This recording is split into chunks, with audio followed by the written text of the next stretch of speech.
Hello friends, welcome to my channel learning with NCS. তো আজকে আমরা রয়েছি তোমাদের ভৌত বিজ্ঞানের দ্বিতীয় অধ্যায় গ্যাসের আচরণ। এই গ্যাসের আচরণে লেকচার নাম্বার 4-এ রয়েছি। এর আগে আমাদের 3টা লেকচার কভার করা হয়েছে, তো যারা দেখোনি লিঙ্ক ডেসক্রিপশনে দেওয়া রয়েছে, সেখান থেকে দেখে নাও। ঠিক আছে, তো আগের ভিডিওতে আমরা কত দূর জেনেছি? আগের ভিডিওতে আমরা জেনেছি চার্লস ও বয়েলের সূত্রের সমন্বয় অবধি আমরা জেনেছি। ঠিক আছে, তো এর পরবর্তীতে যেসব জিনিসগুলো আমরা জানবো, সেই সব কিছু জানার আগে আমাদের নতুন একটা শব্দ সম্বন্ধে আমাদের আগে একটু পরিচিত হতে হবে। সেই শব্দ সম্বন্ধে যদি আমরা ঠিকঠাক পরিচিত না হই, তাহলে আমরা ব্যাপারগুলো ঠিক বুঝতে পারবো না যে এরপরে কি কি ঘটনা ঘটছে, সেগুলো সব মাথার উপর দিয়ে যাবে। তো সেই শব্দ সম্বন্ধে আগে তোমাদের একটু পরিচয় দিয়ে দিই। তোমরা অনেকে হয়তো শুনেছো এই শব্দটি, সেটি হচ্ছে মোল। মোল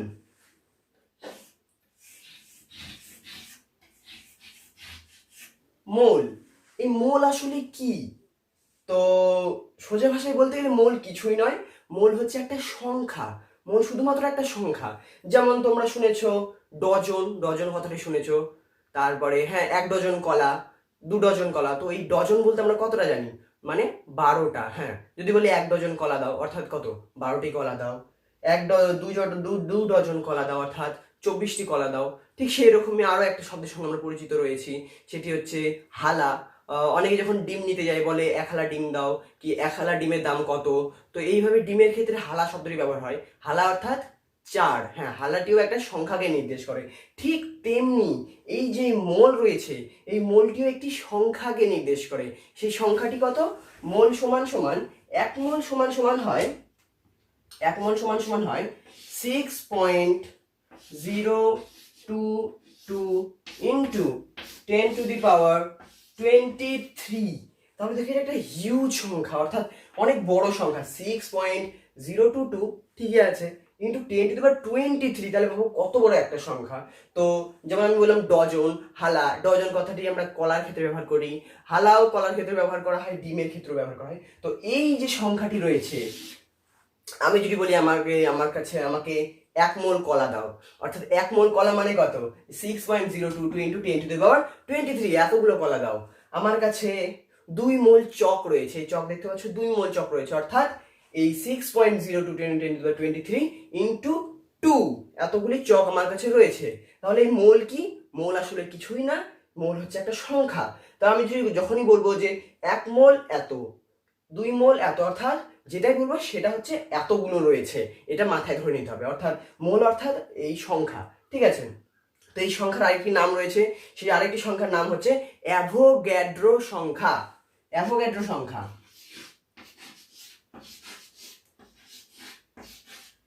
অ্যাভোগ্যাড্রো সংখ্যা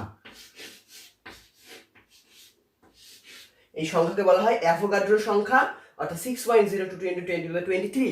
এই সংখ্যাকে বলা হয় অ্যাভোগাড্রো সংখ্যা। আর হচ্ছে এর একটা সংকেত রয়েছে।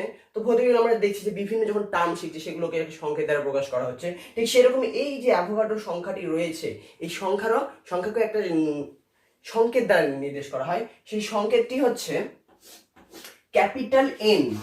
ক্যাপিটাল এন দ্বারা প্রকাশ করা হয়, নিচে এ থাকে। ওকে, ক্যাপিটাল এন এ।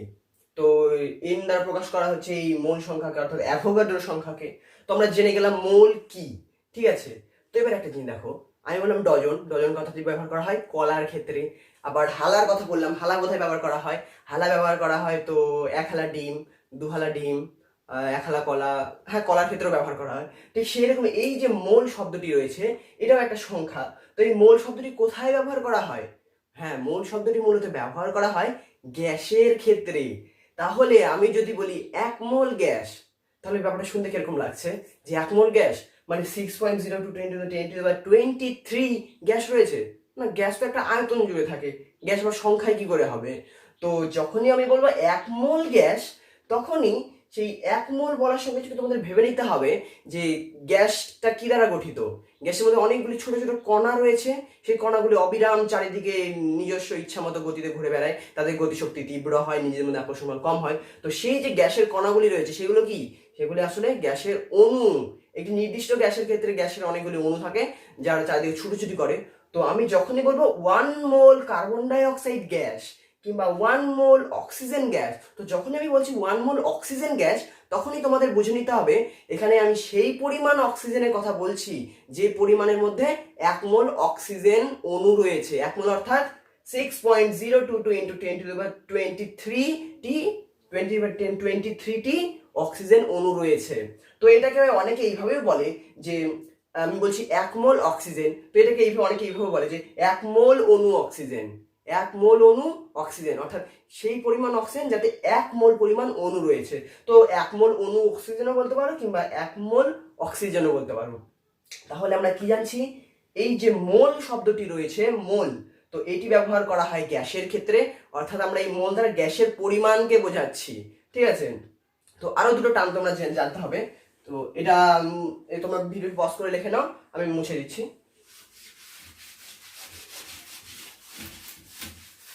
ঠিক আছে, মোল জানলাম। মোল কি? মোল কিছুই না, মোল হচ্ছে একটা সংখ্যা। ঠিক আছে, এবার আরো দুটো শব্দ জানতে হবে, সেটা হচ্ছে একটা হচ্ছে মোলার ভর আর একটা হচ্ছে মোলার আয়তন।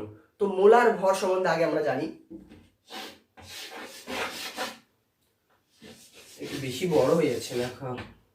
মোলার ভর, ঠিক আছে, মোলার ভর কি? মোল মানে কি? একটা সংখ্যা। তো মোলার ভর, গ্যাসের মোলার ভর। তো আমি যদি বলি যে গ্যাসের একটি, আমার কাছে গ্যাস রয়েছে একটি নির্দিষ্ট চাপে ও নির্দিষ্ট উষ্ণতায়, একে ভরের ক্ষেত্রে উল্লেখ না করলে হবে। তো আমি যদি বলি একটি গ্যাসের মোলার ভর এত, অর্থাৎ কি? এই সেই পরিমাণ গ্যাস, অর্থাৎ 1 মোল গ্যাসের ভর কত, সেটাই মোলার ভর। ঠিক আছে, তো ধরো গ্যাসের মধ্যে কি থাকে? অনেকগুলি অণু থাকে, তো সেই অণুর একটা নির্দিষ্ট ভর হবে। এটা ধরো একটি অণু, ঠিক আছে, কি অণু? ধরো CO2 অণু রয়েছে এখানে, ধরো এটি CO2 অণু, ঠিক আছে, এর একটা নিজস্ব স্ট্রাকচার রয়েছে, সেটাতে আমি যাচ্ছি না। তো ধরো এটা CO2 অণু, একটি অণু, এর একটা নির্দিষ্ট ভর রয়েছে। তো সেই রকমই আমরা যদি 1 মোল CO2 অণু নিই, এরকম ডট ডট ডট ডট কতগুলি রয়েছে? একটি অণু গুণ 1 মোল, 1 মোল অর্থাৎ অ্যাভোগাড্রো সংখ্যা। তো এরকম আমি যদি 1 মোল কার্বন ডাই অক্সাইড অণু নিই, তাহলে একটি কার্বন ডাই অক্সাইডের একটি নির্দিষ্ট ভর রয়েছে। তাহলে 1 মোল পরিমাণের কত ভর হবে? অর্থাৎ 6.022 ইন্টু 10⁻23টি যদি আমি এরকম অণু নিই কার্বন ডাই অক্সাইড, তাহলে টোটাল ভর কত হবে? একটির ভর গুণ 6.022 ইন্টু অ্যাভোগাড্রো সংখ্যা অর্থাৎ 6.022 ইন্টু 10⁻23 করলে আমরা একটা টোটাল ভর পেয়ে যাচ্ছি। তো সেটাই হচ্ছে মোলার ভর। অর্থাৎ যদি বলা হয় মোলার ভর কি না, 1 মোল গ্যাসের যে পরিমাণ ভর হয় সেটাই মোলার ভর। 1 মোল গ্যাসের যে পরিমাণ ভর, 1 মোল মানে ওই অ্যাভোগাড্রো সংখ্যা পরিমাণ যে অণু থাকবে সেই গ্যাসের মধ্যে, সেই অণুগুলির টোটাল ভরটাই হচ্ছে গ্যাসের মোলার ভর। ঠিক আছে, তো মোলার ভর জানলাম, কথাটি মাথায় রেখে দেবে যে মোলার ভর হচ্ছে 1 মোল পরিমাণ আমার কাছে গ্যাস রয়েছে, 1 মোল অণু পরিমাণ বা 1 মোল পরিমাণ একটি গ্যাস রয়েছে, তো সেই গ্যাসের টোটাল যে ভর সেটি হচ্ছে মোলার ভর। তো এই একটি অণুর ক্ষেত্রে একটি নির্দিষ্ট ভর থাকছে। তাহলে 1 মোল যদি গ্যাস বলি, তাহলে যদি আমি উল্লেখ করি যে 1 মোল গ্যাস, তাহলে সেই 1 মোল গ্যাসেরও একটি নির্দিষ্ট ভর থাকবে। তো এবার এখানে একটা ছোট্ট জিনিস রয়েছে যেটা আমি তোমাদের আগে বলিনি, যেমন আমরা বয়েলের সূত্র যখন পড়ছিলাম, চার্লসের সূত্র পড়ছিলাম, তো সেক্ষেত্রে আমরা কি বলছিলাম যে নির্দিষ্ট ভর ও, যেমন বয়েলের ক্ষেত্রে নির্দিষ্ট ভর ও উষ্ণতা, ভর ও উষ্ণতাটাকে স্থির থাকতে হবে, তাহলে চাপ ও আয়তন পরস্পরের সঙ্গে ব্যস্তানুপাতে পরিবর্তিত হবে। ঠিক আছে, তো সেখানে আমরা শুধু উল্লেখ করেছিলাম নির্দিষ্ট ভর। তো এবার আমরা যদি সেখানে নির্দিষ্ট ভর না বলি, আমরা যদি এন মোল বলি, এন মোল গ্যাসের ক্ষেত্রে যখন যদি বলি যখন এন এবং গ্যাসের উষ্ণতা স্থির, তো এন যদি বলি স্মল এন, ধরো স্মল এন বলে দিলাম, ধরে নিলাম যে আমি এন মোল গ্যাস নিলাম, এন যোগ যে কোনো সংখ্যা হতে পারে, আর মোল মানে তো জানি আমরা অ্যাভোগাড্রো সংখ্যা। তো এন মোল যদি বলে দিই, তাহলে কি আমি বলতে পারি না যে এই এন মোল গ্যাসের ভর নির্দিষ্ট, অর্থাৎ 2 মোল গ্যাস কি তার একটা নির্দিষ্ট ভর রয়েছে। তো সেক্ষেত্রে আমরা যখন নির্দিষ্ট ভর বলছিলাম, তো সেক্ষেত্রে তুমি নির্দিষ্ট ভর উল্লেখ না করে তুমি এই এন মোল অর্থাৎ মোল কথাটিও ব্যবহার করতে পারো। যে প্রথমে উল্লেখ করে দিলেন, বয়েলের সূত্রের কথা বলছি, প্রথমে উল্লেখ করে দিলে যে ধরা যাক এন মোল একটি গ্যাসকে একটি নির্দিষ্ট উষ্ণতায় এন মোল একটি গ্যাসের আয়তন ভি এবং চাপ পি। তাহলে বয়েলের সূত্র অনুযায়ী ভি প্রপোর্শনাল টু 1/p, যখন এন মানে স্মল এন ও পি স্থির, তাহলে সেক্ষেত্রে আমরা নির্দিষ্ট ভর উল্লেখ না করে এই এন মোল কথাটি ব্যবহার করতে পারি। তো এখন সেটা তোমাদের ব্যাপার যে তোমরা এন মোল বলবে, এন মোল বললেও তোমরা একটা এন মোলের একটা নির্দিষ্ট ভর থাকছে, তো সেটা বলতে পারো, কিংবা সরাসরি ভাষায় লিখে দিতে পারো নির্দিষ্ট ভর। তো সেটা তো বয়লের সূত্রে চলে গেল। তো এই মোল ব্যাপারটা যেহেতু আমরা জেনেছিলাম না, তো সেহেতু তোমাদের সেটা বলা হয়নি। তো এখন জেনে গেলে সেটা এখন তোমাদের ব্যাপার, তোমরা এন মোল ব্যবহার করবে না কি ব্যবহার করবে। তো ঠিক আছে, আমরা পয়েন্টে চলে আসছি। আমরা কি জানলাম? মোলার ভর, অর্থাৎ এক মোল গ্যাসের যে পরিমাণ ভর হয় সেটা হচ্ছে মোলার ভর। তো মোলার ভর গেল। আরেকটি জিনিস জানতে হবে, সেটি হচ্ছে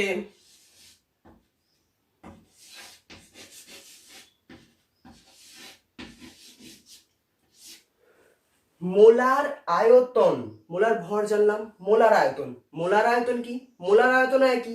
এক মোল গ্যাস যে একটি নির্দিষ্ট চাপ ও নির্দিষ্ট উষ্ণতায়, নির্দিষ্ট চাপ ও নির্দিষ্ট উষ্ণতায় এক মোল পরিমাণ গ্যাস যে আয়তন দখল করে থাকে তাকেই বলা হয় মোলার আয়তন। এবার দেখো, যখন আমি ভর বলছিলাম, তো ভরের ক্ষেত্রে কিন্তু আমি নির্দিষ্ট চাপ নির্দিষ্ট ভর উল্লেখ না করলে হবে, কারণ গ্যাসের ভর তো বিভিন্ন মানে তাপমাত্রার উষ্ণতার উপর ততটা ডিপেন্ড করে না। তো যখন আমরা আয়তনের কথা বলবো, আমরা আগে জেনেছি যে উষ্ণতা যদি পরিবর্তন করে দিই তাহলে কিন্তু আয়তনও পরিবর্তন হবে, চাপ যদি পরিবর্তন করি তাহলে কিন্তু আয়তনও পরিবর্তন হবে। তো আমাদের এই ক্ষেত্রে যখন মোলার আয়তনের কথা বলবো, তখন আমাদের চাপ এবং উষ্ণতা এই দুটিকেই কিন্তু আমাদের ভালো করে উল্লেখ করতে হবে, অর্থাৎ বলতে হবে যে চাপ ও উষ্ণতাকে স্থির রাখতে হবে। তাহলে মোলার আয়তন যখন বলবো, মোলার আয়তন কি? যে একটি নির্দিষ্ট উষ্ণতা ও একটি নির্দিষ্ট চাপে এক মোল গ্যাস যে আয়তন দখল করে, এক মোল যে কোনো গ্যাস যে আয়তন দখল করে তাকেই সেই গ্যাসটির মোলার আয়তন বলে। তাহলে মোলার ভর কি? এক মোল পরিমাণ গ্যাসের যা ভর হয় সেটি মোলার ভর। মোলার আয়তন একটি নির্দিষ্ট চাপ ও একটি নির্দিষ্ট উষ্ণতায় কোনো এক মোল পরিমাণ গ্যাস যে পরিমাণ আয়তন দখল করে থাকে তাকে মোলার আয়তন বলে। তাহলে তোমরা মোল জানলে, মোলার আয়তন জানলে, মোলার ভর জানলে, এই তিনটিকে তোমরা খাতায় নোট ডাউন করে নাও। আমরা আগে এগোচ্ছি। ঠিক আছে, এবার বিভিন্ন পরীক্ষা করে দেখা গেছে যে এই যে মোলার আয়তন বললাম, যে বিভিন্ন পরীক্ষা করে দেখা গেছে যে এসটিপিতে, এসটিপি কি আমি পরে বলছি, আগে শোনো। বিভিন্ন পরীক্ষা করে দেখা গেছে যে এসটিপিতে এক মোল যে কোনো গ্যাস, তুমি যে কোনো গ্যাসই নাও, যদি সেটি এসটিপিতে হয়, এসটিপিতে যে কোনো গ্যাসের এক মোলের আয়তন, অর্থাৎ এক মোল যে কোনো গ্যাসের আয়তন হয় 22.4 লিটার প্রায়। অর্থাৎ এসটিপিতে তুমি যে কোনো গ্যাসই নাও, যে কোনো একটা গ্যাসের তুমি যদি এক মোল পরিমাণ নাও, সেই এক মোল পরিমাণ গ্যাসের আয়তন হয় 22.4 লিটার। ব্যাপারটা বুঝতে পারছো? আচ্ছা, এসটিপি মানে বলে দিই। এসটিপি অর্থাৎ standard temperature and pressure. Standard অর্থাৎ প্রমাণ, প্রমাণ উষ্ণতা ও চাপে। প্রমাণ উষ্ণতা কি? আমরা তো আগে জেনে এসেছি, প্রমাণ উষ্ণতা হচ্ছে 0 ডিগ্রি সেলসিয়াস। 0 ডিগ্রি সেলসিয়াসকে প্রমাণ উষ্ণতা বলা হয়, বা কেলভিন স্কেলে যদি আমি লিখি তাহলে আমি বলতে পারি 273 কেলভিন। ঠিক আছে, তাহলে প্রমাণ চাপ, প্রমাণ উষ্ণতা হচ্ছে 0 ডিগ্রি সেলসিয়াস বা 273 কেলভিন। আর প্রমাণ চাপ কত? প্রমাণ চাপ কত আমরা জেনে এসেছি। প্রমাণ চাপ কত? হ্যাঁ, 1 atm, 1 atm বা 1 অ্যাটমসফিয়ার। এই 1 atm কি সেটা আমরা জেনে এসেছি, 76 সেমি পারস্তম্ভের চাপ। তো 1 atm কে আমরা আরেকটি পদ্ধতিতে লিখতে পারি, তোমাদের অঙ্কের ক্ষেত্রে অঙ্ক বলতে সুবিধা হবে, তো জেনে নাও এখনই। 1 atm কে আমরা কত লিখতে পারি? 76 সেমি, 76 সেমি পারস্তম্ভ। তো সেটাকে আরেকটি অন্যভাবেও দেখা হয়। 76 সেমি মানে কত মিলিমিটার? 760 মিলিমিটার, সেমি মিলি, হ্যাঁ 760 মিলিমিটার কি? 760 মিলিমিটার পারদস্তম্ভের চাপ। পারদের সংখ্যা হচ্ছে Hg। তো এর উপর প্রকাশ করা হয় 700, যে 1 atm বা 760 mm Hg চাপ। ঠিক আছে, তাহলে প্রমাণ চাপ এসটিপি অর্থাৎ প্রমাণ উষ্ণতা, অর্থাৎ এই উষ্ণতা এবং এই চাপে আমরা যদি এক মোল গ্যাস নিই, সেই গ্যাসের আয়তন সর্বদাই হবে 22.4 লিটার। বুঝতে পারছো ব্যাপারটা? মানে যে কোনো গ্যাসই আমি উষ্ণতা এটা রাখলাম, চাপ এটা রাখলাম, রাখার পরে আমি অক্সিজেন গ্যাস নিলাম, ধরো এক মোল অক্সিজেন গ্যাস নিলাম, তার আয়তন হবে 22.4 লিটার। আমি যদি এক মোল কার্বন ডাইঅক্সাইড নিই, তার আয়তন হবে এত। এক মোল মিথেন নিলাম, তার আয়তন হবে 22.4 লিটার। যে কোনো গ্যাসই নিই এসটিপিতে, সেটি যদি এসটিপিতে থাকে তাহলে তার এক মোলের আয়তন সর্বদাই হবে 22.4 লিটার। তো এটা তোমরা শর্ট কোশ্চেনের জন্য করতে পারে। অঙ্কের ক্ষেত্রে আমাদের লাগবে, তো সেটা জেনে রাখো। তাহলে আমরা কি দেখলাম, এসটিপিতে 1 মোল পরিমাণ একটি গ্যাসের আয়তন সব গ্যাসের ক্ষেত্রে একই থাকছে। অর্থাৎ আমি যে কোনো গ্যাসই নিই তার প্রতিটির আয়তনই 22.4 লিটার। কখন? যদি এসটিপি অর্থাৎ একটি নির্দিষ্ট উষ্ণতা ও চাপ, এসটিপি অর্থাৎ এসটিপি যখন উল্লেখ করে দিচ্ছি এটি উষ্ণতাও স্থির, চাপও স্থির, ঠিক আছে। তো সেক্ষেত্রে উষ্ণতার চাপকে আমরা স্থির রেখে দিয়েছি, আর হচ্ছে গ্যাসের অণু সংখ্যাও স্থির রেখে দিয়েছি, অর্থাৎ বলে দিয়েছি 1 মোল। তো 1 মোল মানে প্রত্যেকটার অণু সংখ্যাও একই। তাহলে কি দেখতে পাচ্ছি, প্রতিটার অণু সংখ্যাও একই এবং তাদের আয়তনও কিন্তু একই থাকছে, অর্থাৎ 22.4 লিটার। এবার আমি যদি 1 মোলের পরিবর্তে 2 মোল নিয়ে নিই তাহলে কত হবে, 22.4 লিটার ইন্টু 2। তারপরে এসটিপিতে যদি, তো এরকম হতে থাকবে। এবার বিভিন্ন পরীক্ষা করে দেখা গেছে যে একটি নির্দিষ্ট উষ্ণতা ও একটি নির্দিষ্ট চাপে আমি উষ্ণতা এবং চাপটাকে স্থির রাখছি, অর্থাৎ একটি নির্দিষ্ট উষ্ণতা একটি নির্দিষ্ট চাপে সম আয়তন সকল গ্যাসে, অনেকগুলো গ্যাস নিলাম একই আয়তনে অনেকগুলো গ্যাস নিলাম, প্রতিটির আমি উষ্ণতা এবং চাপ একই রাখছি। তাহলে পরীক্ষা করে যেটা দেখা যাবে সেটি হচ্ছে যে যেহেতু আমি প্রতিটির আয়তন সমান নিয়েছি এবং উষ্ণতা এবং চাপ একই, তো দেখা যাবে যে প্রতিটি গ্যাসেরই মধ্যেই সমসংখ্যক অণু আছে। অর্থাৎ যদি বলি একটি নির্দিষ্ট উষ্ণতা ও একটি নির্দিষ্ট চাপে সম আয়তন সকল গ্যাসেই সমসংখ্যক অণু বর্তমান থাকে। এই কথাটিকে বিজ্ঞানী অ্যামেলিও অ্যাভোগাড্রো সর্বপ্রথম বলেন, আর এটিকে বলা হয় অ্যাভোগাড্রোর প্রকল্প বা অ্যাভোগাড্রোস হাইপোথিসিস। তো প্রকল্পটি কি, তিনি বলছেন যে নির্দিষ্ট উষ্ণতা ও চাপে সম আয়তন সকল গ্যাসেই সমসংখ্যক অণু বর্তমান থাকে। অর্থাৎ ভি লিটার একটি গ্যাসে ধরো এন দিয়ে না বলে আমি যদি এক্স দিয়ে বলি, ধরো ভি লিটার একটি গ্যাসে গ্যাসটি ধরো অক্সিজেন, যদি বলি ভি লিটার অক্সিজেনে এক্সটি অণু রয়েছে, তাহলে সেই একই উষ্ণতা ও চাপে V litre carbon die অক্সাইডেও XT অণু থাকবে। আবার সেই একই উষ্ণতা ও চাপে আমরা যদি ভি লিটার যে কোনো গ্যাস নিই, সে মিথেন হোক, কার্বন ডাই অক্সাইড, অক্সিজেন, যে কোনো গ্যাসই হোক, তার মধ্যে এক্সটি অণুই বর্তমান থাকবে। এটি হচ্ছে অ্যাভোগাড্রোর কথা। অর্থাৎ অ্যাভোগাড্রো বলছেন যে নির্দিষ্ট উষ্ণতা ও চাপে সম আয়তন সকল গ্যাসে সমসংখ্যক অণু থাকে। অথবা আমরা ঘুরিয়েও বলতে পারি যে সমসংখ্যক অণু বিশিষ্ট সকল গ্যাসেরই আয়তন সমান হয়। ঠিক আছে, এটি হচ্ছে অ্যাভোগাড্রোর সূত্র। অ্যাভোগাড্রোর সূত্র নয়, অ্যাভোগাড্রোর প্রকল্প। তো এখন বর্তমানে এটাকে সূত্র হিসেবে মানা হয়, তো তোমরা এটাকে প্রকল্পই ধরে রাখো, ঠিক আছে।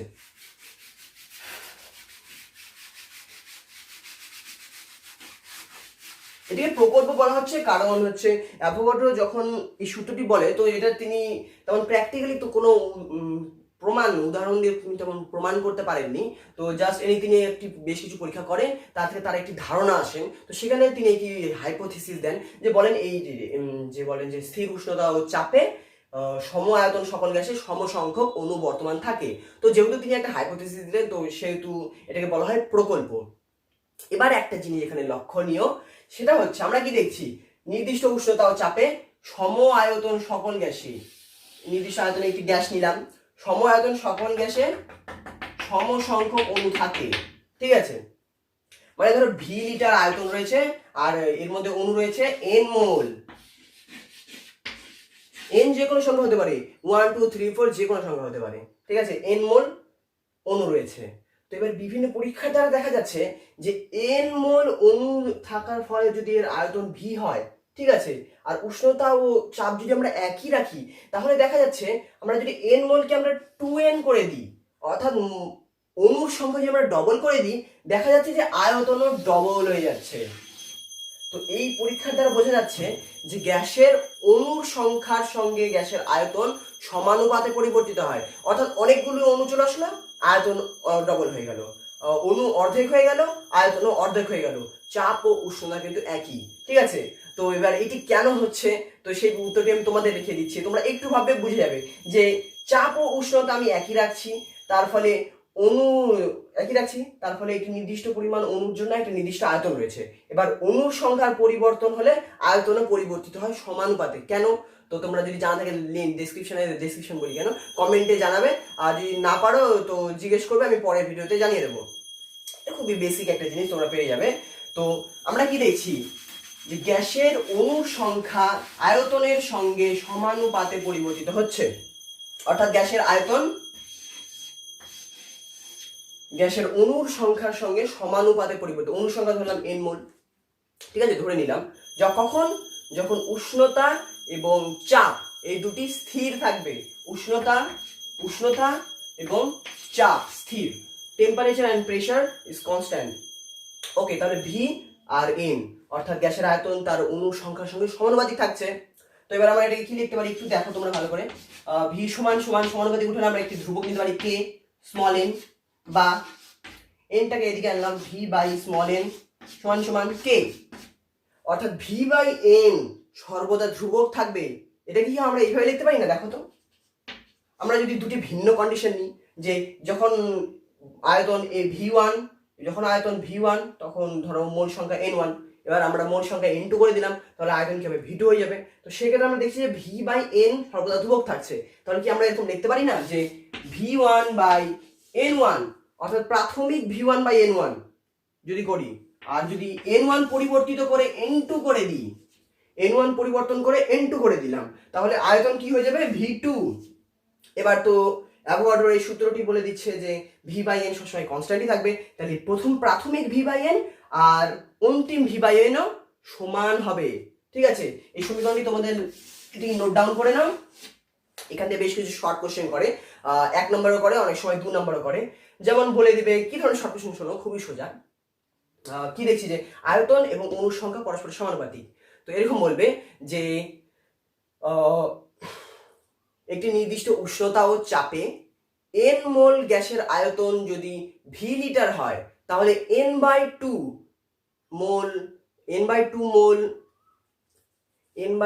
মোল অণুর আয়তন কত হবে? বা ভালোভাবে বলছি, ধরো একটি নির্দিষ্ট উষ্ণতা ও চাপে n মোল গ্যাসের আয়তন ভি, তাহলে সেই নির্দিষ্ট উষ্ণতা ও চাপে n/2 মোল গ্যাসের আয়তন কত? তো সেক্ষেত্রে তোমরা বলো কি হবে? খুবই সোজা, এটা একদমই বেসিক জিনিস।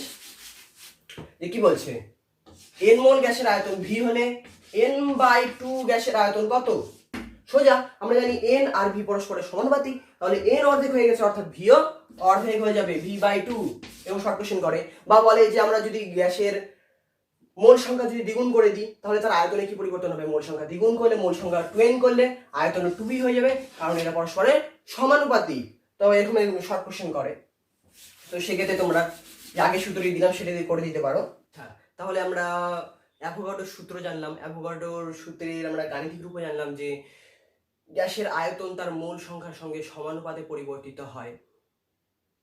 এবার আর একটা জিনিস যেটা বলার রয়েছে, সেটি হচ্ছে অ্যাভোগাড্রো যখন তার এই সূত্রটি তৈরি করেন, অর্থাৎ অ্যাভোগাড্রো তার এই প্রকল্পটি যখন দেন, তো তার আগে পর্যন্ত, অ্যাভোগাড্রোর এই প্রকল্পের আগে পর্যন্ত অণু এবং পরমাণু এর কোনো ধারণা ছিল না, অর্থাৎ অণু পরমাণু বিষয়ে তেমন কোনো কিছু জানা ছিল না, এটা একটা জাস্ট কল্পনা মাত্র ছিল। তো এই অ্যাভোগাড্রোর সূত্রই, বিজ্ঞানী অ্যাভোগাড্রোই সর্বপ্রথম অণুর ধারণা দেন, যে তিনি প্রথম অণু ধারণা দেন যে গ্যাসগুলি যে রয়েছে সেই গ্যাসের মধ্যে অনেক ক্ষুদ্রতর কণিকা রয়েছে, এই কণিকাগুলি হচ্ছে গ্যাসের অণু। তো তার সূত্রের আগে পর্যন্ত এটাই মানে হতো যে গ্যাস রয়েছে, তার মধ্যে নির্দিষ্ট কোনো একটা ক্ষুদ্র কণা রয়েছে, জাস্ট এই কণা ধারণাটি ছিল, যেটি বিজ্ঞানী অ্যাভোগাড্রো সর্বপ্রথম সেই কণাটিকে বলেন যে এটি হচ্ছে অণু। তো তার সূত্রের সাথে প্রথম অণুর ধারণা পাওয়া যায়, এটা জাস্ট জেনে রাখো। তো আমরা জানলাম অ্যাভোগাড্রোর সূত্র জানলাম। এরপরে বিজ্ঞানী আরেকটি সূত্র দেন, সেটি হচ্ছে বিজ্ঞানী গে লুসাক একটি সূত্র দিচ্ছেন। তো চলো সেটি আমরা জেনে নিই। এটিও বেশ একটা সহজ সুন্দর একটি জিনিস। ধরো একটি বিক্রিয়া, একটি গ্যাসীয় বিক্রিয়া, ধরো এক্স একটি গ্যাস এবং ওয়াই একটি গ্যাস, এক্স ও ওয়াই এই দুটি গ্যাস পরস্পর বিক্রিয়া করছে। তো আমরা বিক্রিয়া ক্ষেত্রে কি জানি? দুটো গ্যাস বিক্রিয়া করলো, বিক্রিয়ার ফলে যে পদার্থ উৎপন্ন হয় সেটাকে কি বলি, বিক্রিয়াজাত পদার্থ। ধরো জেড উৎপন্ন হলো, জেড এর সাথে আরো কিছু উৎপন্ন হতে পারে। তো ধরো এক্স আর ওয়াই বিক্রিয়া করে জেড উৎপন্ন করলো, তাহলে এই এক্স যদি গ্যাস হয় এবং ওয়াই যদি গ্যাস হয় এবং জেডও যদি গ্যাস হয়, তাহলে বিজ্ঞানী গেলুসাক বলছেন, তিনি বেশ কিছু পরীক্ষা করেন। তো পরীক্ষা করার পর তিনি এটি বলেন যে গ্যাসীয় বিক্রিয়ায় অংশগ্রহণকারী যে বিক্রিয়কগুলি রয়েছে সেই বিক্রিয়কগুলি তাদের সরল অনুপাতে বিক্রিয়া করে। অর্থাৎ এই এক্স এর যা আয়তন এবং ওয়াই এর যা আয়তন, এরা পর নিজেদের আয়তনের মধ্যে সরল অনুপাতে বিক্রিয়া করে। অর্থাৎ ধরো এক্স এর এক আয়তন এক্স বিক্রিয়া করছে 2 আয়তন ওয়াই এর সঙ্গে, এবং তার ফলে 3 আয়তন জেড উৎপন্ন হচ্ছে। জাস্ট ধরো, তাহলে কি গ্যাসীয় বিক্রিয়া আমরা কি ক্ষেত্রে কি দেখছি, যে বিক্রিয়ক গ্যাসগুলি কি অনুপাতে বিক্রিয়া করছে, 1:2। এক্স এর এক আয়তন বিক্রিয়া করছে, ওয়াই এর 2 আয়তন বিক্রিয়া করছে। তাহলে আমরা বলতে পারি যে এই গ্যাসীয় বিক্রিয়ার ক্ষেত্রে বিক্রিয়কগুলি তাদের সরল অনুপাতে বিক্রিয়া করছে, অর্থাৎ 1:2। এটি একটি কি পূর্ণ সংখ্যা, অর্থাৎ এরা সরল অনুপাতে বিক্রিয়া করছে, এবং তার ফলে একটা বিক্রিয়াজাত পদার্থ উৎপন্ন হলো বিক্রিয়ার ফলে। তার আয়তন কত, 3 আয়তন। তাহলে বিক্রিয়কগুলির আয়তনের সঙ্গে বিক্রিয়াজাত পদার্থের আয়তন কি অনুপাতে থাকছে, আমরা যদি লিখি 1:2, যেটা উৎপন্ন হচ্ছে সেটার আয়তন কত, 3। তো আমরা লিখতে পারি 1:2:3। তাহলে দেখো এটাও একটা সরল অনুপাত। তাহলে বিজ্ঞানী গেলুসাক এটি বলছেন যে গ্যাসীয় বিক্রিয়ায় অংশগ্রহণকারী বিক্রিয়ক গ্যাসগুলি তাদের সরল অনুপাতে বিক্রিয়া করে, অর্থাৎ তাদের অনুপাত সর্বদাই সরল হবে, সরল অনুপাতে বিক্রিয়া করে, এবং বিক্রিয়ার ফলে উৎপন্ন বিক্রিয়াজাত পদার্থ যদি গ্যাসীয় হয় তাহলে সেটিও বিক্রিয়কগুলির সঙ্গে সরল অনুপাতে থাকবে, অর্থাৎ এই তিনটির অনুপাত সরল হবে। এটি বিজ্ঞানী গেলুসাক বললেন। তো চলো এটা আমরা একটা ছোট্ট উদাহরণ দিয়ে ভালো করে লিখি। তোমরা গেলুসাকের সূত্রটি লিখে নাও যে গ্যাসীয় বিক্রিয়ায় অংশগ্রহণকারী একটি নির্দিষ্ট চাপ ও একটি নির্দিষ্ট উষ্ণতা, এটা উল্লেখ করতে হবে, একটি নির্দিষ্ট উষ্ণতা ও চাপে গ্যাসীয় বিক্রিয়ায় অংশগ্রহণকারী বিক্রিয়ক গ্যাসগুলি তাদের আয়তনের সরল অনুপাতে বিক্রিয়া করে, এবং বিক্রিয়ার ফলে উৎপন্ন বিক্রিয়াজাত পদার্থ যদি গ্যাসীয় হয় তাহলে সেই উৎপন্ন বিক্রিয়াজাত পদার্থটিও তাদের বিক্রিয়কদের সঙ্গে সরল অনুপাতে থাকবে। এটি হচ্ছে গেলুসাকের সূত্র। চলো এটা আমরা উদাহরণ দিয়ে আরো ভালো করে বুঝি।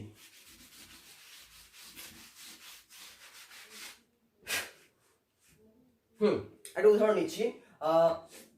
ধরো হাইড্রোজেন গ্যাস ক্লোরিনের সঙ্গে বিক্রিয়া করছে, হাইড্রোজেন গ্যাস ক্লোরিনের সঙ্গে বিক্রিয়া করে হাইড্রোজেন ক্লোরাইড গ্যাস উৎপন্ন করছে HCl। ঠিক আছে, এক অণু ক্লোরিনের সঙ্গে বিক্রিয়া করে ব্যালেন্স যদি করে দিই তাহলে 2 অণু হয়ে যাবে, 2 অণু HCl উৎপন্ন করছে। এবারে আমরা যদি এটাকে অণু হিসেবে না ধরি, আমরা যদি আয়তন হিসেবে ধরি, যে ধরো এক আয়তন হাইড্রোজেন, এক ভলিউম লিখতে পারি, এক আয়তন হাইড্রোজেন এক আয়তন ক্লোরিনের সঙ্গে বিক্রিয়া করছে, এক আয়তন হাইড্রোজেন এক আয়তন ক্লোরিনের সঙ্গে বিক্রিয়া করে 2 আয়তন HCl উৎপন্ন করছে, অর্থাৎ 2 ভলিউম। আচ্ছা, এটা একটা সাধারণ বিক্রিয়া গেল। এটা একটি গ্যাসীয় বিক্রিয়া, এটাও গ্যাস, এটাও গ্যাস। তাহলে এই বিক্রিয়ার ক্ষেত্রে আমরা যদি বের করি বিক্রিয়কের আয়তনের অনুপাত কত, অর্থাৎ এই গ্যাসীয় বিক্রিয়ায় অংশগ্রহণকারী বিক্রিয়কগুলি তাদের মধ্যে কি অনুপাতে বিক্রিয়া করছে যদি বের করতে যাই, তো এটাও এক আয়তন, এটাও এক আয়তন, তো এদের অনুপাত কত হবে, 1:1। এটা একটা সরল অনুপাত। এবার বিক্রিয়ার ফলে যেটা উৎপন্ন হচ্ছে HCl সেটি কত, 2 আয়তন। তাহলে সেই উৎপন্ন বিক্রিয়াজাত পদার্থ বিক্রিয়কদের সঙ্গে গেলুসাক কি বলেছিলেন, সরল অনুপাতে থাকে। তো এই ক্ষেত্রেও দেখো 1:1, বিক্রিয়াজাত পদার্থ কত, 2। 1:1:2 বিক্রিয়াজাত পদার্থ তাদের সঙ্গে সরল অনুপাতে থাকছে বিক্রিয়কের সঙ্গে। এটি হচ্ছে গেলুসাকের সূত্র, সেটি প্রমাণ হয়ে গেল এই উদাহরণের সাহায্যে। তো এবার যেটি বিষয় হচ্ছে, তোমাদের পরীক্ষা এখান থেকে বেশ কিছু শর্ট কোশ্চেন জিজ্ঞেস করে, একটু ঘুরিয়ে পেঁচিয়ে শর্ট কোশ্চেন জিজ্ঞেস করে। তো সেই ধরনের শর্ট কোশ্চেন কি, যেমন ধরো এরকম একটি বিক্রিয়া দিয়ে দিল, বলে দিল যে, কিংবা ভাষায় বলে দিল যে হাইড্রোজেনের সঙ্গে ক্লোরিনের বিক্রিয়ায় HCl উৎপন্ন হয়। ঠিক আছে, হাইড্রোজেন ক্লোরাইড গ্যাস উৎপন্ন হয়। তো কোশ্চেনটি এভাবে করবে যে ধরো বলে দিল 100, বললো যে 100 ml হাইড্রোজেনের সঙ্গে 100 ml হাইড্রোজেন ক্লোরিনের সঙ্গে বিক্রিয়া করে এই সেল উৎপন্ন করলো। বললো না যে ক্লোরিন কতখানি, এই সেল কতখানি, সেটা বললো না, জাস্ট বললো যে 100 ml হাইড্রোজেন ক্লোরিন গ্যাসের সঙ্গে বিক্রিয়া করে হাইড্রোজেন ক্লোরাইড গ্যাস উৎপন্ন করলো। তাহলে বলো তো কত আয়তন এই সেল উৎপন্ন হলো? জাস্ট বলে দিয়েছে যে হাইড্রোজেন কতখানি, হাইড্রোজেনের পরিমাণ বলে দিয়েছে, আয়তন বলে দিয়েছে। তো খুবই সোজা, আমরা কি জানি যে 1 আয়তন হাইড্রোজেন 1 আয়তন ক্লোরিনে বিক্রিয়াটির সমীকরণ লিখে দেবে রাফে। তাহলে কি দেখতে পাচ্ছি যে 1 আয়তন হাইড্রোজেন 1 আয়তন ক্লোরিনের সঙ্গে বিক্রিয়া করে 2 আয়তন HCl উৎপন্ন করছে। তাহলে দেখো 1 আয়তন হাইড্রোজেন কি করছে, ক্লোরিনের সঙ্গে বিক্রিয়া করে 2 আয়তন HCl উৎপন্ন করছে। এবার পরীক্ষায় বলে দিয়েছে যে 100 ml হাইড্রোজেন ক্লোরিনের সঙ্গে বিক্রিয়া করছে, তাহলে কত আয়তন HCl উৎপন্ন হবে? হ্যাঁ, 1 আয়তন ছিল, এখানে 2 আয়তন হয়ে গেছে। তাহলে এটা 100 ml হলে HCl কত উৎপন্ন করবে? 200 ml। 200 ml HCl উৎপন্ন করবে। এই ধরনের ছোট ছোট কোশ্চেন করে। তারপরে কোশ্চেনটিকে আরেকটু ঘুরিয়েও করতে পারে। যেমন ধরো বলে দিল কোনো একটি গ্যাসীয় বিক্রিয়ায়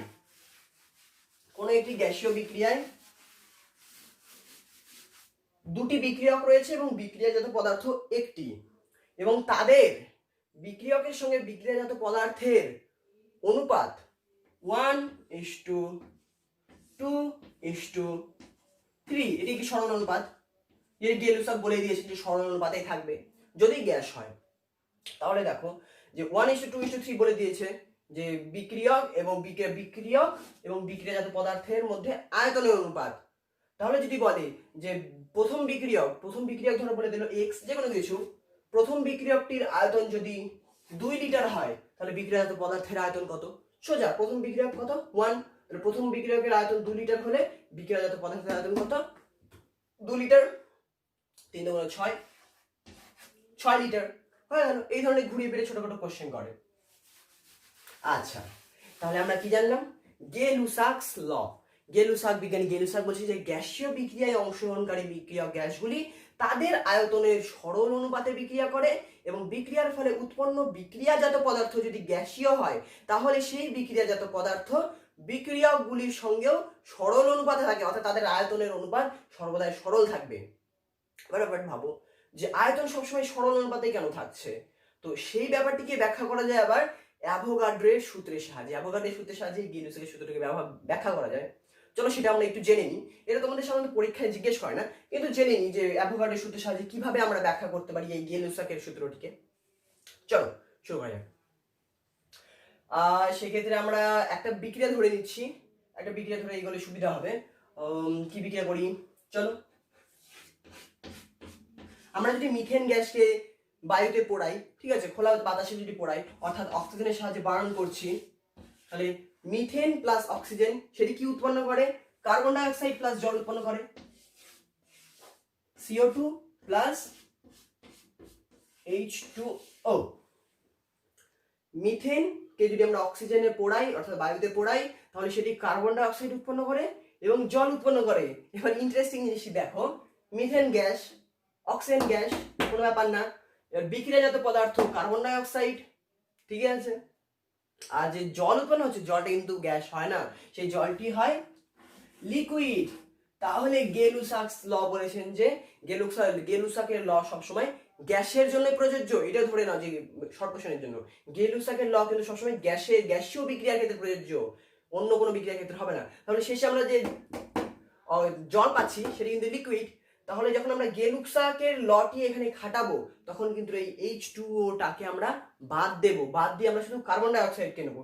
তো চলো এখানে আমরা একটু ব্যালেন্স করে দিই। অক্সিজেন কত রয়েছে? 2টি। ওকে, কার্বন একটা, হাইড্রোজেন 4টা, অক্সিজেন দুটো, তাহলে মিলে গেল, ব্যাস। CH4। ওকে, সব মিলে গেছে। তাহলে কি দেখছি? 1 আয়তন মিথেন 1 আয়তন অক্সিজেনের সঙ্গে বিক্রিয়া করে 1 আয়তন কার্বন ডাই অক্সাইড উৎপন্ন করছে। তাহলে এক্ষেত্রে বিক্রিয়া আমরা যদি গেলুসাকের লয়ের সাহায্যে যদি এদের আয়তনের অনুপাত বের করি, কত হবে? 1:1:1। অর্থাৎ এটা তাদের সরল অনুপাতে থাকছে। এবার আমরা যেটা করবো সেটি হচ্ছে অ্যাভোগাড্রোর সূত্রের সাহায্যে এই গেলুসাকের সূত্রটিকে ব্যাখ্যা করব।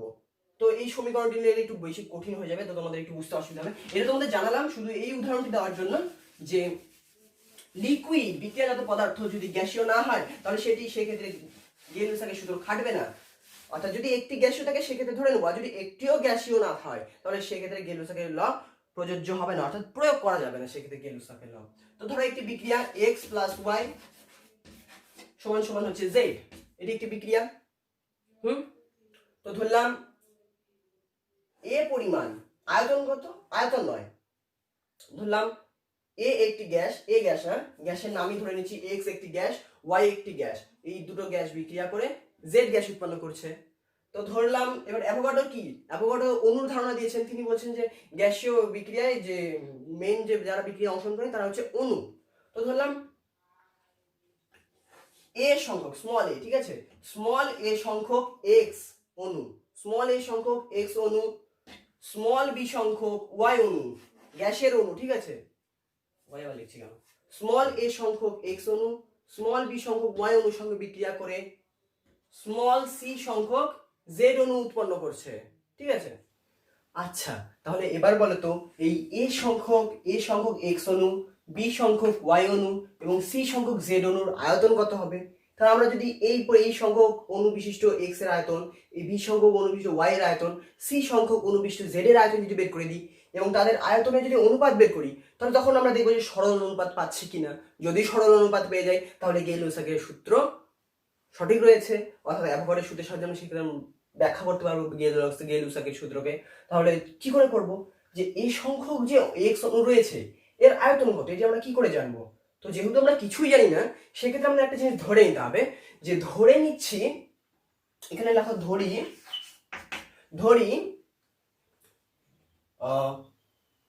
ভি আয়তন এক্স গ্যাসে, ধরি ভি আয়তন এক্স গ্যাসে n সংখ্যক অণু থাকে, n সংখ্যক অণু থাকে, ধরি ভি আয়তন, লেখো ধরি ভি আয়তন x গ্যাসে n সংখ্যক অণু থাকে। অর্থাৎ আমরা এটাকে এভাবে বলতে পারি যে n সংখ্যক অণু বিশিষ্ট গ্যাসের x গ্যাসের আয়তন হচ্ছে v। তাহলে n অণু বিশিষ্ট গ্যাসের আয়তন v, n অণু বিশিষ্ট x গ্যাসের আয়তন v। তাহলে a অণু ঐকিক নিয়মে যদি আমরা করি তাহলে একটি, তাহলে n সংখ্যক অণু বিশিষ্ট x গ্যাসের আয়তন v, তাহলে একটি অণু বিশিষ্ট x গ্যাসের আয়তন কত? v বাই n, দেখতে পারি যে v বাই n ঐকিক নিয়মে। তাহলে একটি অণু বিশিষ্ট গ্যাসের আয়তন পেয়ে গেলাম, তাহলে a সংখ্যক অণু বিশিষ্ট x এর আয়তন আমরা পেয়ে যাবো এখান থেকে, অর্থাৎ a সংখ্যক অণু বিশিষ্ট x গ্যাসের আয়তন কত হবে? va বাই n, ঠিক আছে।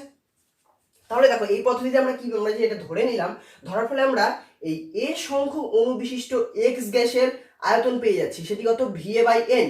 তাহলে এইভাবেই আমরা পেয়ে যেতে পারি যে b সংখ্যক অণু বিশিষ্ট y গ্যাসের আয়তন কত? b সংখ্যক অণু বিশিষ্ট y গ্যাসের আয়তন তখন আমরা পাবো b সংখ্যক অণু বিশিষ্ট y গ্যাসের আয়তন, সেক্ষেত্রে আমরা লিখতে পারি va বাই va নয়, সেক্ষেত্রে vb by n, vb by small n, okay, হ্যাঁ vb বাই স্মল n। তাহলে c সংখ্যক অণু বিশিষ্ট z গ্যাসের, এটি y গ্যাসের, z গ্যাসের আয়তন কত হবে? z গ্যাসের আয়তন হবে vc বাই n। এবার তোমরা এখানে বলবে যে আমরা তো ধরলাম যে v আয়তন x গ্যাসের মধ্যে nটি অণু থাকে, তাহলে v আয়তন y গ্যাসেও nটি অণু কেন থাকবে? হ্যাঁ সেটা তো থাকবেই, সেটা তো আমাদের অ্যাভোগাড্রো বলে দিয়েছেন। এখানেই তো আমরা অ্যাভোগাড্রো সূত্র খাটাচ্ছি। বিজ্ঞানী অ্যাভোগাড্রো বলে দিয়েছেন যে নির্দিষ্ট উষ্ণতা ও চাপে সম আয়তন সকল গ্যাসে, সেটি x y z হোক, অণু থাকে nt, অর্থাৎ v আয়তন x গ্যাসেও n অণু থাকবে। v আয়তন অর্থাৎ n অণু বিশিষ্ট x গ্যাসের আয়তন v হবে n অণু বিশিষ্ট y গ্যাসেও আয়তন হবে v, আবার n অণু বিশিষ্ট z গ্যাসেরও আয়তন হবে v। তাহলে সেক্ষেত্রে আমরা পেয়ে যাচ্ছি যে a অণু সমন্বিত x গ্যাসের আয়তন কত? va by n। আবার b অণু সমন্বিত y গ্যাসের আয়তন আমরা পেয়ে যাচ্ছি vb বাই n। আবার সি অণু সমন্বিত জেড গ্যাসের আয়তন আমরা পেয়েছি VC/N। তাহলে এই তিনটে আয়তনকে এবার আমরা অনুপাত করব। চলো এইটুকুটা মুছে দিচ্ছি, তোমরা লিখে নাও, ভিডিওটা পজ করে লিখে নাও, ঠিক আছে? তাহলে আমরা এটার আয়তন ইস্টু এটার আয়তন ইস্টু এটার আয়তন করি। তাহলে প্রথমটার আয়তন কত? VA by small n is to, এবার বি অণু সমন্বিত ওয়াই গ্যাসের আয়তন VB by small n is to VB by small n is to C অণু সমন্বিত জেড গ্যাসের আয়তন VC/N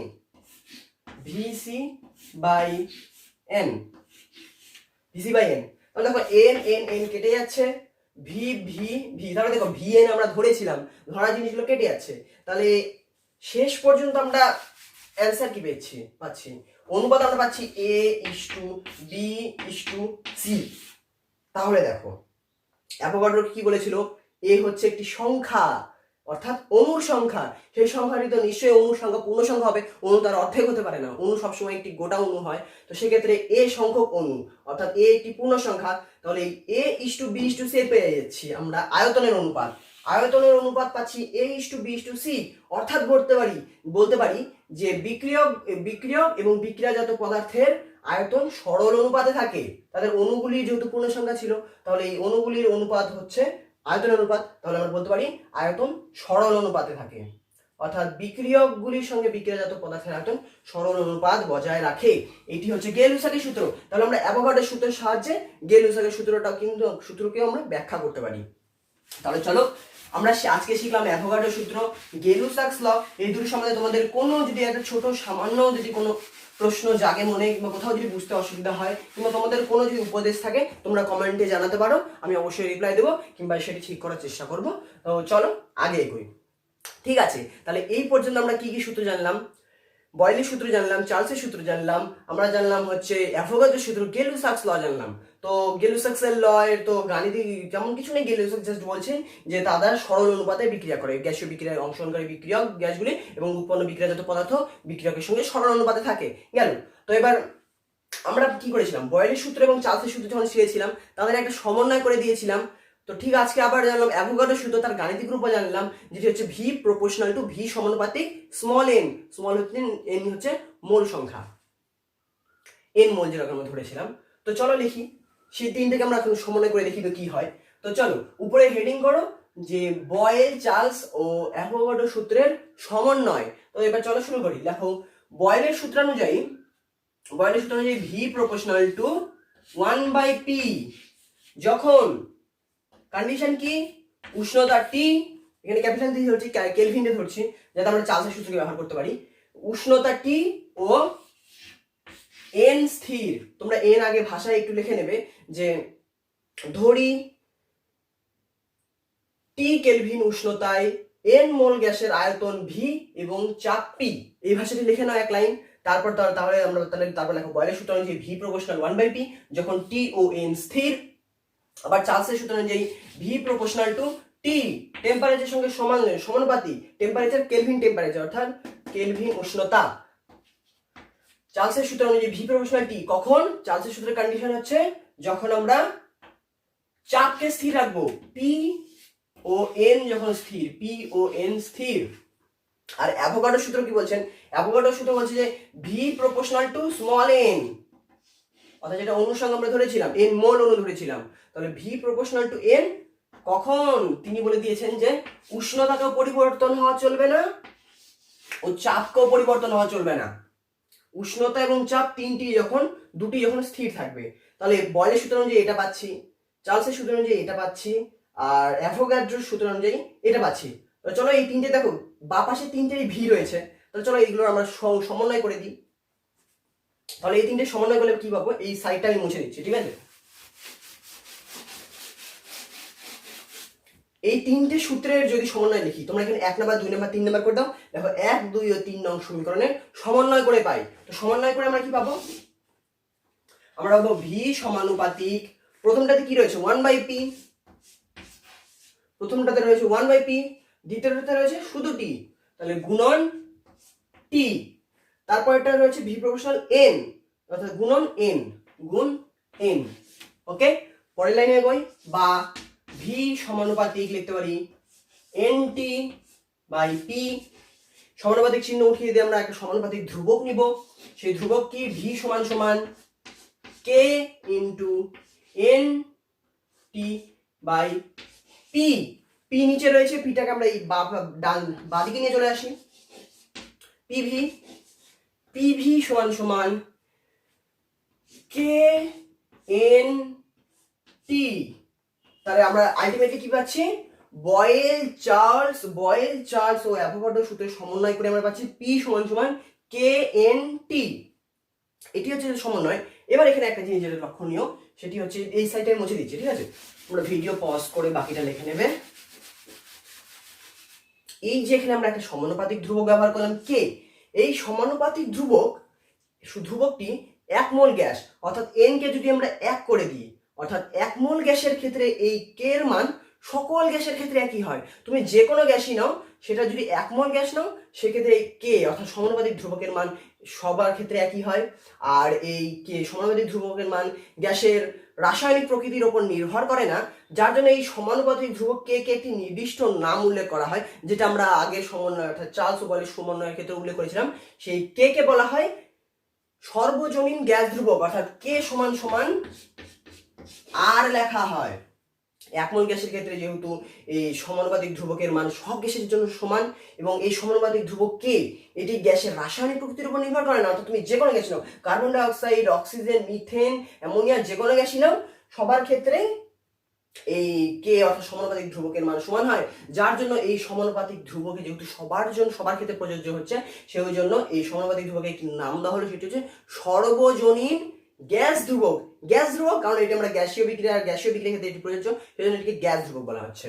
তাহলে কে সমান সমান আর কে বলা হয় সমানুপাতিক গ্যাস ধ্রুবক। এই সমানুপাতিক গ্যাস ধ্রুবক গ্যাসের রাসায়নিক প্রকৃতির উপর নির্ভর করে না, এবং 1 মোল গ্যাসের ক্ষেত্রে সব গ্যাসের জন্য এই আর এর মান সমান হয়। তাহলে আমরা যে এখানে পি সমান সমান কে এন টি পেলাম, কে এর জায়গায় তাহলে আমরা আর কে রিপ্লেস করে দিই। চলো কি হয় দেখো, যে এটাকে একটা সমীকরণ নাম্বার দিয়ে দেবে। আগে তো 1 2 3 গেল, তাহলে এটা 4 নাম্বার। তাহলে দেখো 4 নং সমীকরণে কে সমান সমান আর বসিয়ে পাই। আর আগে যা ভাষা বললাম সেই ভাষাটা একটু লিখে দেবে, যে আর কি কার উপর নির্ভর করে না, কেন সর্বজনীন গ্যাস ধ্রুবক বলা হয় সেটা একটু বলে দেবে। বলে দেওয়ার পরে এবার চলো বসাই। তাহলে পি সমান সমান পি কেন পিভি, ভিটা মিস পড়ে গেছে, সরি, পিভি সমান সমান তাহলে আর এনটা আগে লিখি, এন আর টি। পিভি সমান সমান এন আর টি। এই যে সমীকরণটি পেলাম, যেটা বয়েল, চার্লস ও অ্যাভোগাড্রো সূত্রের সমন্বয় করে আমরা পিভি সমান সমান এনআরটি পেলাম, এই সমীকরণটিকে বলা হয় আদর্শ গ্যাস সমীকরণ। এবার তোমরা বলবে এটাকে আদর্শ গ্যাস কেন বলা হচ্ছে? আদর্শ গ্যাস সমীকরণ, আদর্শ গ্যাস জিনিসটা আসলে কি?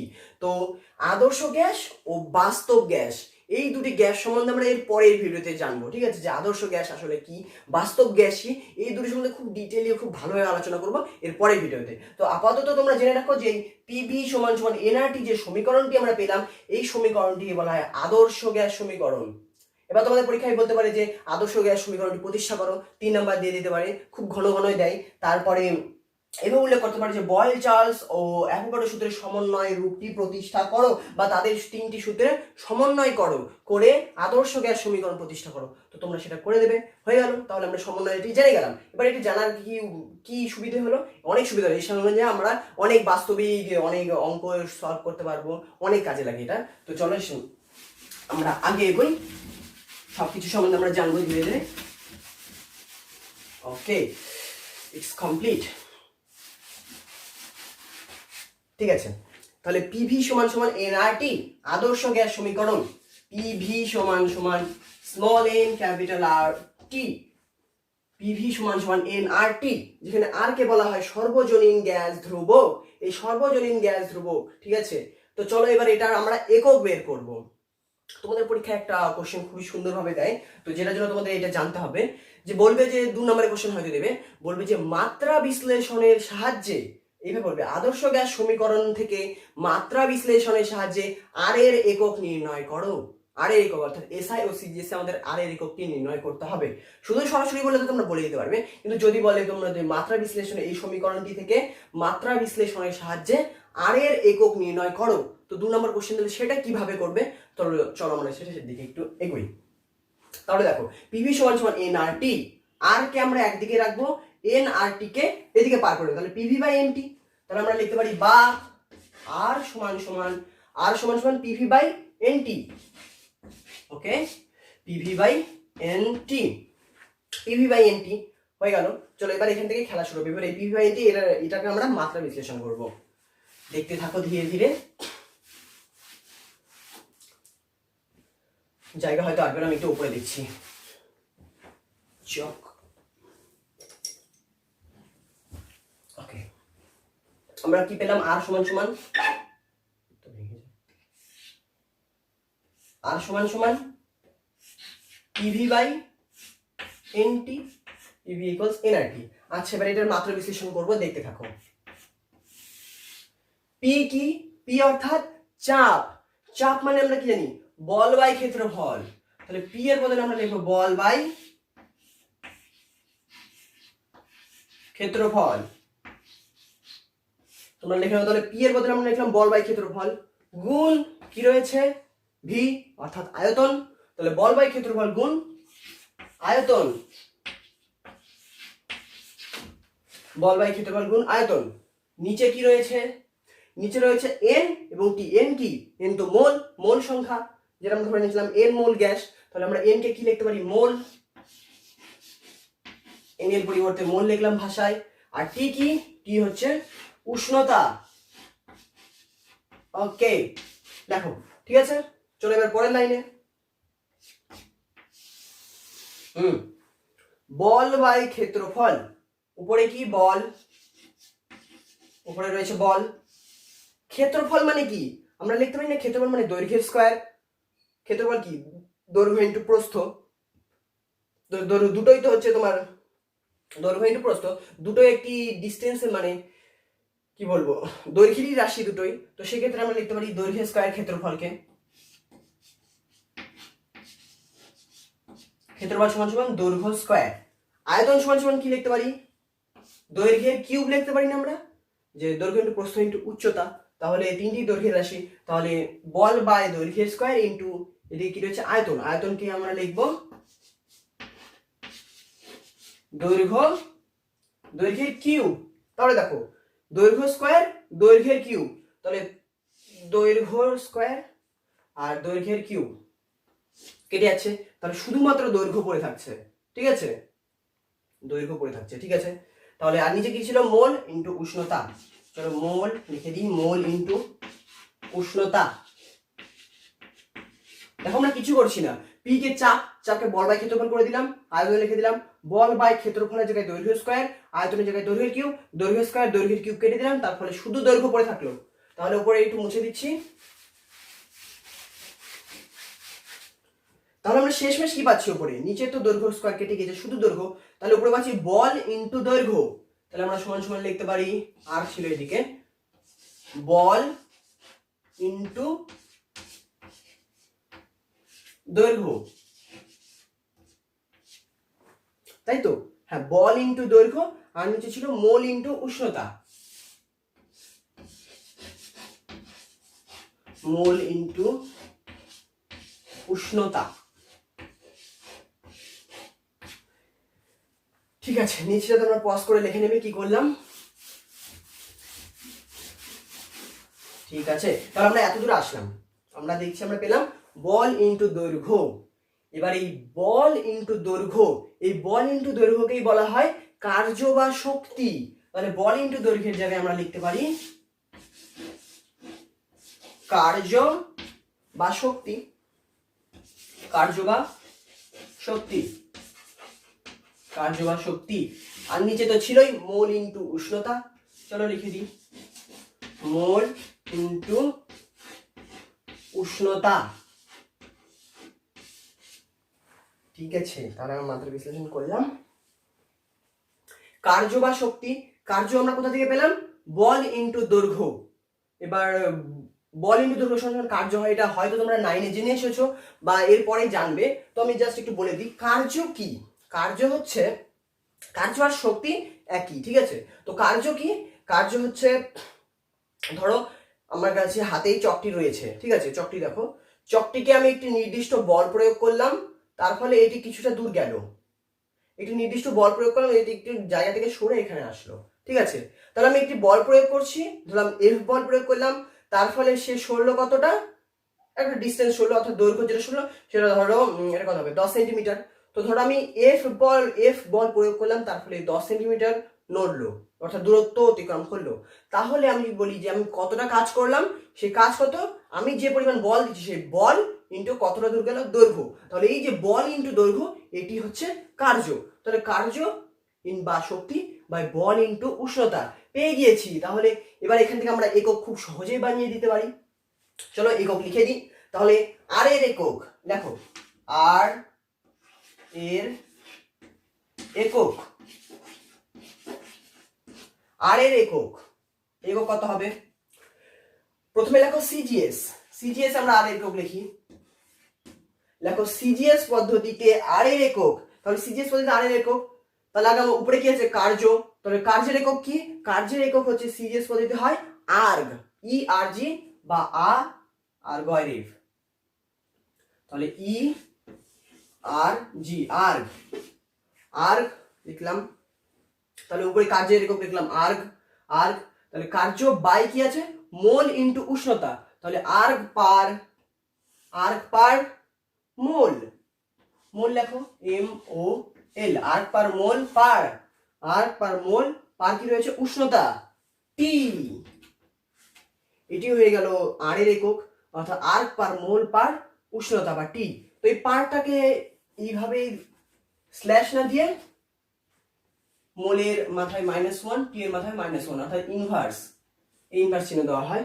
তাহলে আমরা পেয়ে যাচ্ছি আর এর একক, আর এর সিজিএস একক হচ্ছে আর্গ পার মোল পার উষ্ণতা অর্থাৎ টি, ঠিক আছে। এবার আর এর এসআই এককটা চলো শিখে নিই, আর এর এসআই একক। তাহলে এসআই তে আর এর একক, আর এর এসআই একক কি হবে, কার্য বাই মোল পার উষ্ণতা। কার্যের এসআই একক হচ্ছে জুল, যে দিয়ে লেখা হয় জুল পার মোল, পার মোল অর্থাৎ ইনভার্স 1, জুল পার মোল পার উষ্ণতা রয়েছে, টি নয়, উষ্ণতার একক হচ্ছে কেলভিন। তাহলে জুল পার মোল পার কেলভিন।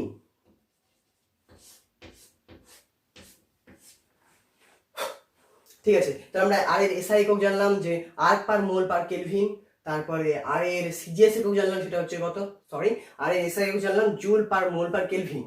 আজকে অনেক পড়ানো হয়েছে, হাফসে গেছি। তো চলো এরপরে এগোই। ঠিক আছে, তাহলে আমরা কি জানলাম, মাত্রা বিশ্লেষণের সাহায্যে আর এর আমরা একক নির্ণয় করলাম। তোমরা ভিডিওটা পজ করে এটা লিখে নেবে, ঠিক আছে, আমি মুছে দিচ্ছি। আর এর আমরা এসআই একক জানলাম, সিজিএস একক জানলাম মাত্রা বিশ্লেষণের সাহায্যে। ঠিক আছে, তোমাদের আরো একটা একক রয়েছে যেটা আর সমান সমান আমরা কি লিখছিলাম, আদর্শ গ্যাস সমীকরণ থেকে পিভি ইকুয়ালস এনআরটি, আর সমান সমান পিভি বাই এনটি লিখছিলাম। তো তো এখান থেকে আরো একটা একক বের করা যায়, সেটি হচ্ছে সেই এককটাকে বলা হয় লিটার অ্যাটমসফিয়ার। অর্থাৎ এই যে চাপটি রয়েছে সেটাকে আমরা প্রমাণ চাপ লিখবো, প্রমাণ চাপ কত, অ্যাটমসফিয়ার, আয়তন লিটার। তো সেসব কিছু আমরা বসাই, তাহলে দেখো তো এককটি কি হচ্ছে, আয়তন চাপ কি জানি এটিএম বা অ্যাটমসফিয়ার, এটিএম ইনটু আয়তনের একক লিটারও হয়, আয়তনে একটি একক লিটার রয়েছে, তো লিটার, মোল তো মোলই লিখছি, মোল, আর উষ্ণতা কেলভিন। তাহলে আমরা আলটিমেট একক কত পাচ্ছি, আলটিমেট একক যেটা পাচ্ছি সেটা হচ্ছে লিটার অ্যাটমসফিয়ার পার মোল পার কেলভিন। ঠিক আছে, এককটি হচ্ছে লিটার অ্যাটমসফিয়ার অর্থাৎ লিটার এটিএম পার মোল পার কেলভিন, পার মোল পার কেলভিন, পার মোল পার কেলভিন। তাহলে এটাও একটা একক গেল। তোমাদের পরীক্ষা একদম শর্ট কোশ্চেন করবে যে লিটার অ্যাটমসফিয়ার এককে আর এর মান কত,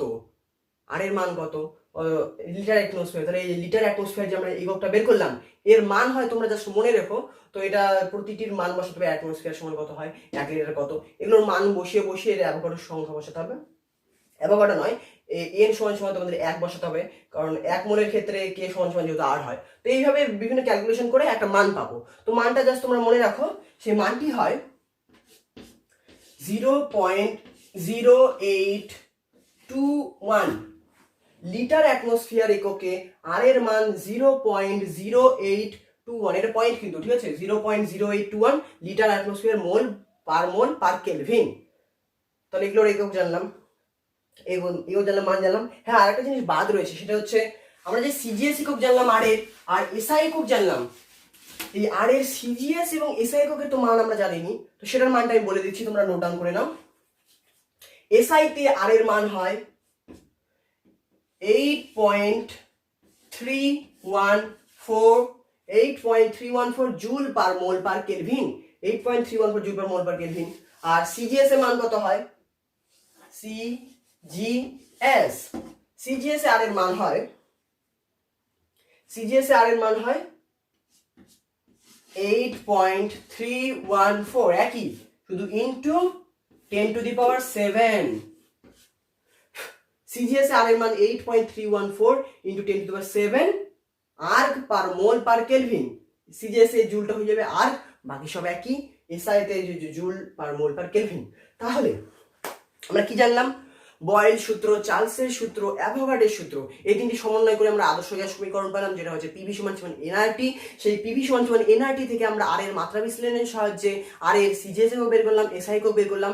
আরও একটা নতুন একক জানলাম, সেটা হচ্ছে লিটার অ্যাটমসফিয়ার একক। এই তিনটি এককে আর এর মান জানলাম, ঠিক আছে। তো আজকে অনেক কিছু জানা হয়ে গেছে এই ভিডিওতে, এইটুকুই। তোমরা যে ভালো করে দেখবে কোথায় কি হচ্ছে, তো ভালো করে বাড়িতে পড়বে। আর কোথাও যদি কোনো অসুবিধা হয় অবশ্যই তোমরা কমেন্টে জানাতে পারো, বা ডেসক্রিপশনে আমার ইনস্টাগ্রামের লিংক রয়েছে, কেউ যদি কমেন্টে জিজ্ঞেস করতে একটু কিছু মনে করো, তো খুব সোজা একদম ছোট ছোট প্রশ্ন যদি তোমাদের মাথায় থাকে সেটা অবশ্যই জিজ্ঞেস করতে পারো কমেন্টে জানাতে পারো। তোমার ইনস্টাগ্রাম লিংক দেওয়া রয়েছে, সেখানে তোমরা ইনবক্স করতে পারো, রিপ্লাই অবশ্যই আমি সময় পেলে দেবো। তো চলো আজকে এইটুকুই, আর এরপরের দিনে আমরা এরপরে পড়া করবো। আশা করি এরপরে লেকচারে তোমাদের গ্যাসের চ্যাপ্টারটি শেষ হয়ে যাবে। তো ভিডিওটি কোথাও যদি কোনো কোথাও যদি ভুল হয়ে থাকে, কিংবা তোমাদের কোনো পরামর্শ থাকে কিছু, তোমরা অবশ্যই কমেন্টে জানিও। দেখা হচ্ছে পরের ভিডিওতে। Till then, take care, bye by.